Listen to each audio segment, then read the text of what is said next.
Take care of your people. Take care of your own people and then people will care you. તમારા માણસોની કાળજી લો, તમારા માણસોનું ધ્યાન રાખો. એક વખત કરી તો જુઓ, એક વખત કરી જુઓ, સાહેબ સ્થિતિ બદલાઈ જશે, પરિણામ બદલાઈ જશે. કેમ કે માણસ છે જીવતું, ફર્નિચર નથી, પથ્થર નથી. લાગણીઓથી ધબકતું હૃદય છે, એને માન છે, અપમાન છે, નફરત, તિરસ્કાર એને અસર કરે છે. લાગણીઓ એને ફૂલાઈ દે છે, એને પ્રેમ જોઈએ છે. આ માણસ છે, આ માણસ છે, જીવતો જાગતો માણસ છે, ધબકતો માણસ છે.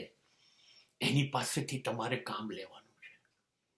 કરશે સાહેબ, 100 ટચનું સોનું છે, પણ how you handle that is very important. તમે એની કદર કરો છો, તમે એની કાળજી રાખો છો, તમે એનું ધ્યાન રાખો છો, તમે એને સમજવાનો પ્રયત્ન કરો છો. હા, તો સમજી જાઓ, માણસ તમને સમજી ગયો, પરિણામ બદલાઈ જશે.